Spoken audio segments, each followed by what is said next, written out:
Everyone, good morning. কেমন আছেন সবাই? আশা করছি সবাই খুব ভালো আছেন, সুস্থ আছেন, আর আমরাও মোটামুটি ভালোই আছি। আমার আজকের আরও একটি নতুন ব্লগে আপনাদের সবাইকে স্বাগত জানাই। আজকে হচ্ছে সোমবার, আর এখন সকাল 6টা মতো বাজে। আর এখন থেকে আমি আমার আজকের ব্লগটি শুরু করছি। আশা করছি আমার আজকের ব্লগটি আপনাদের ভালো লাগবে।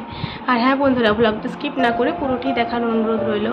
সকালবেলাতে উঠেই একটা খারাপ অবস্থা হয়ে গেছে। এই যে উঠতে উঠতে কী করে জানি না, এই ঘাড়ের এই পাশটা কী করে যে লেগে গেছে, আমি আর এই পাশ থেকে ঘাড়টা ঘোরাতেই পারছি না, এতটাই ব্যথা করছে।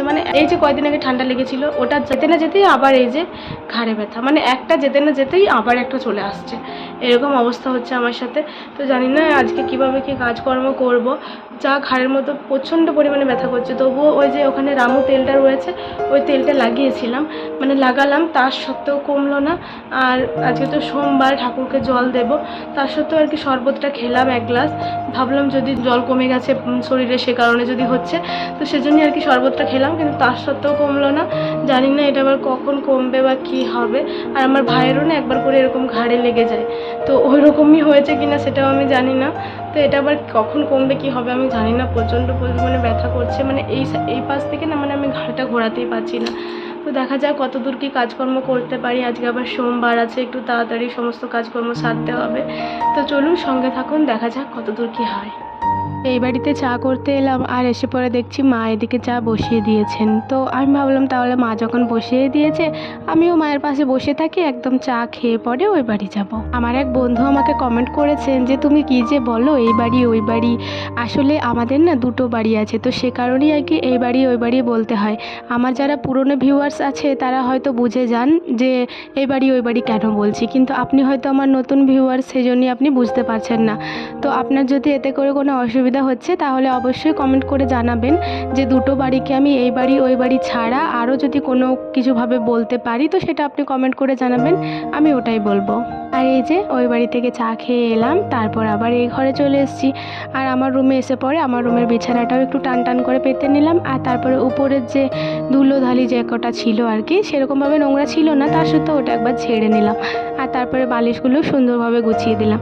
আর আজকে ভাবলাম একটু ডাস্টিং করব, অনেক দিন ধরে তো ডাস্টিং করা হয় না ঘরটার, তো সেই জন্যই আর কি করে নিচ্ছি। এমনি তো ঝাড়পাট করা হয়, কিন্তু এই যে জানালা দরজা এগুলো সব ডাস্টিং করা হয়নি, অনেক দিন হয়ে গেল।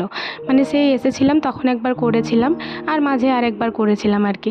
তো এই যে আজকে ভাবলাম একটু ডাস্টিংটা করেই নিই। তারপর যেহেতু মা ওদিকে খাওয়া দাওয়া সবাইকে দিচ্ছে, তো সেই জন্যই তো আমার তো একটু সময় রয়েছে, আর সেই কারণেই আর কি এইসব ডাস্টিংগুলো করা। ঘরে ঢুকতেই খাটের সামনে জানালাটাই একটু ঝেড়ে নিলাম, আর ওই পাশে জানালাটা ঝাড়বো না, কারণ ওদিকে জানালাটা না সবসময় বন্ধই থাকে। নিচে কাঠটা যদিও বা খোলা হয়, ওপরেরটা তো সবসময়তেই বন্ধ থাকে। আসলে খাটের যে চারপাশের কাঠগুলো আছে না, ওটার জন্য না ওই পাশের জানালাটা খোলা যায় না, তো সে কারণে আর কি ওটা সবসময় খুলি না, যখন এমনি মাঝে মাঝে ঝাড়া মোছা করি তখনই খুলি। তো এই যে তারপরে ফ্রিজের ওপরে কভারটাই দেখতেই পেলেন কত পরিমাণ ধুলো বসেছে। আসলে প্রচণ্ড ধুলো, তো প্রতিদিন ঝাড়ছি, কিন্তু তবুও ঝাড় দেওয়ার সময়তেই আর কি উড়ে উড়ে সমস্ত ধুলোটা এদিক ওদিক বসে যায়। ফ্রিজটা মুছতে মুছতেই ভাবলাম যে ঝাড়টা দিয়ে দিই, তারপরে বাকিগুলো করব। তো আমি ঝাড় দিচ্ছিলাম, আর উঠানটা যখন ঝাড় দিচ্ছিলাম তখন মা বললো ঘরটা মুছে দিচ্ছি। আসলে আমার ঘাড়ে ব্যথা করছে, তো তাই মা বললো আমি না হয় নিচের দিকে নুয়ে নুয়ে মুছতে হচ্ছে, এটা ওখানে আমার বেশি ব্যথা করছে, তো মা ওই জন্যই মুছে দিল, আর আমার খুবই ভালোই হলো। তারপর সমস্ত ঝাড়পাট দিয়ে আবার এই যে আমি ফ্রিজটা মুছে নিচ্ছি ভালো করে, আর মা তো ঘরটাও মুছে দিল, বেশ ভালোই হলো। আর দেখতেই পাচ্ছেন আমি মাথাটা না একদম নিচের দিকে নুইতে পারছি না, প্রচণ্ড পরিমাণে ব্যথা করছে এই ডান দিকের সাইডটা। তো কি আর করা যাবে, ওটা শোয়ার জন্য হলো আর কি, একভাবে শুয়ে পড়েছি, অনেক গভীর ঘুমে ঘুমিয়ে গেছিলাম আর কি, তো সে কারণেই এরকম লেগে গেছে।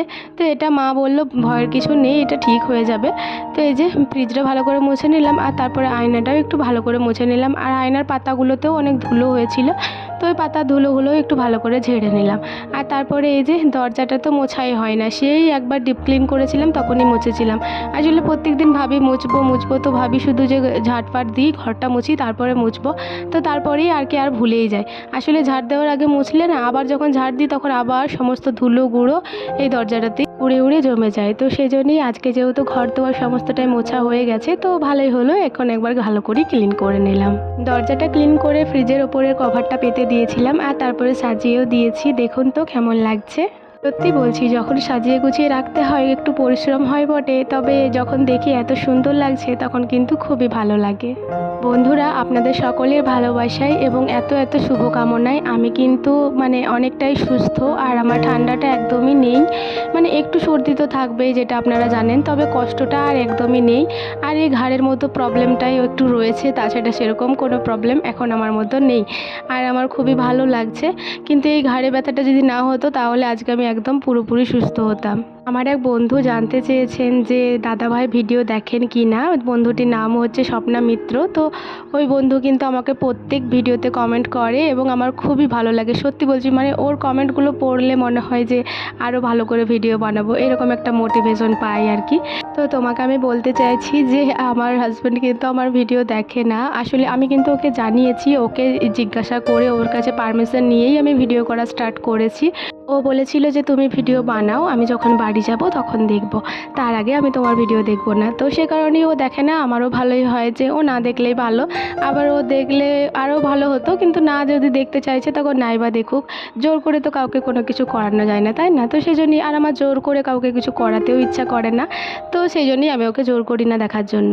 এদিকে দেখুন, আপনাদের সাথে কথা বলতে বলতে আমার বাড়ির সমস্ত কাজকর্ম হয়ে গেল, আর তারপরে স্নান করে নিয়েছি, আর তারপরে আবার ঠাকুরের জলও দিয়ে দিলাম, তুলসী গাছে জলটা দিয়ে দিলাম।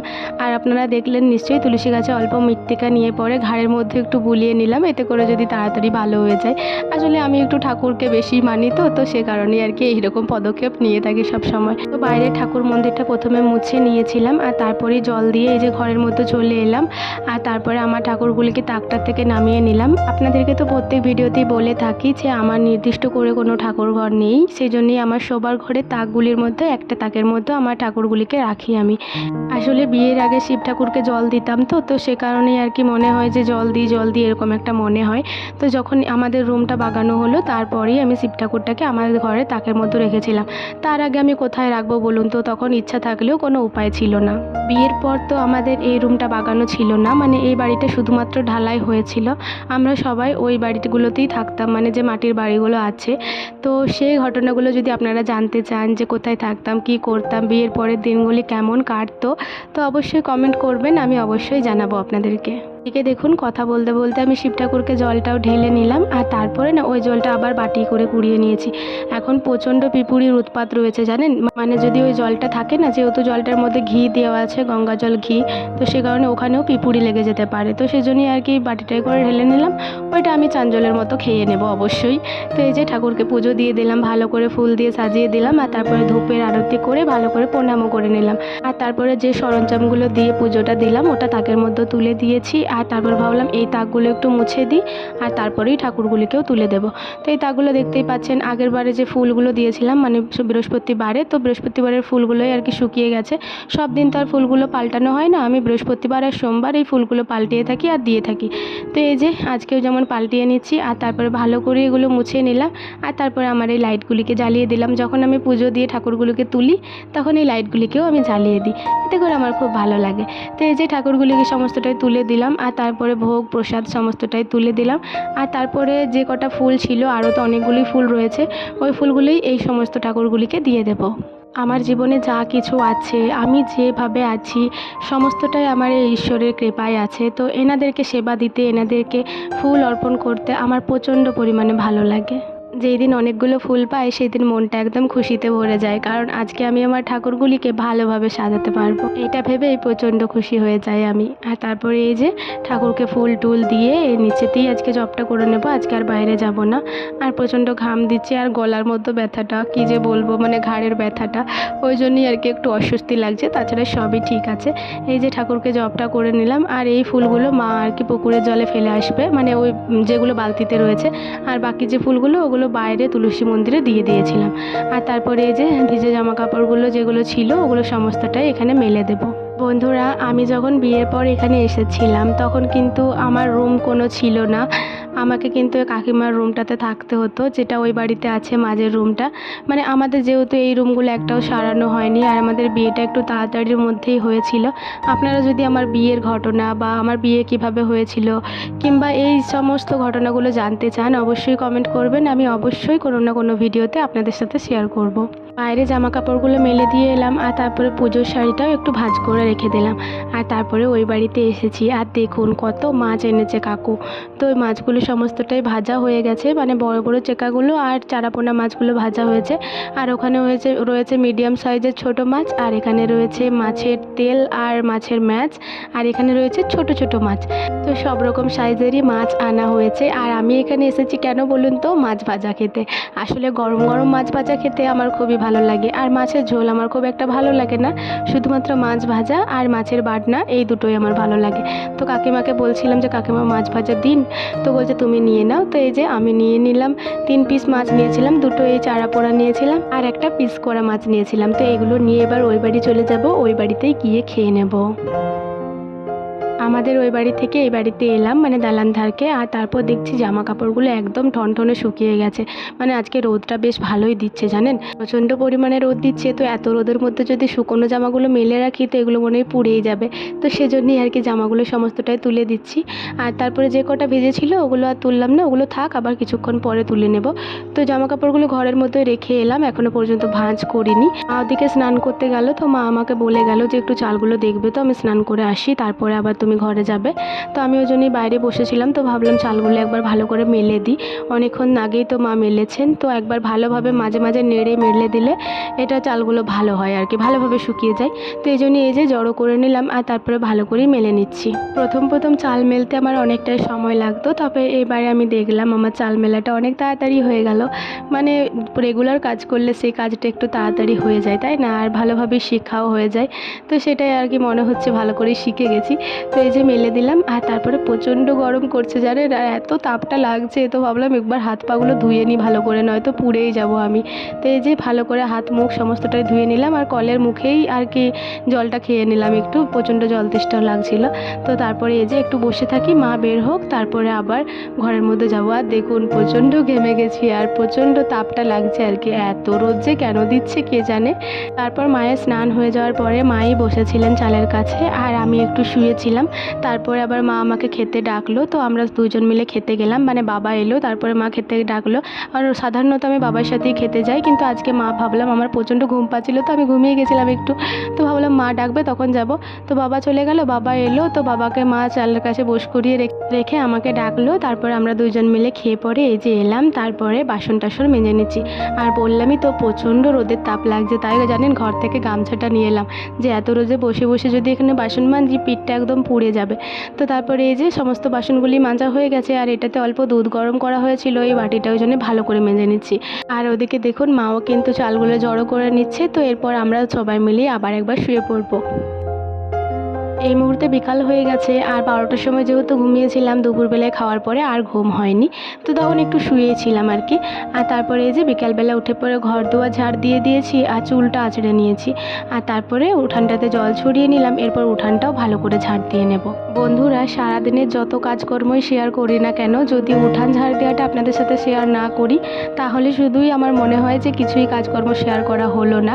তো সে কারণেই আর কি রেগুলার আপনাদের সাথে উঠান ঝাড় দেওয়াটা শেয়ার করে থাকি, আর এটা করতে আমার বেশ ভালো লাগে।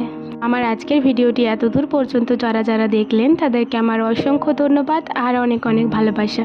আপনি বা আপনারা যদি আমার এই ভিডিওটি এত দূর পর্যন্ত দেখে থাকেন তাহলে অবশ্যই ভিডিওটিতে একটি লাইক করে দেবেন। আপনারা লাইক কমেন্ট করলে আমি খুবই মোটিভেট হই। আর এই যে উঠানটা পুরোটাই ঝাড় দিয়ে দিলাম, একদম এই মাথা থেকে ওই মাথা, আর খুবই সুন্দর দেখতে লাগছে।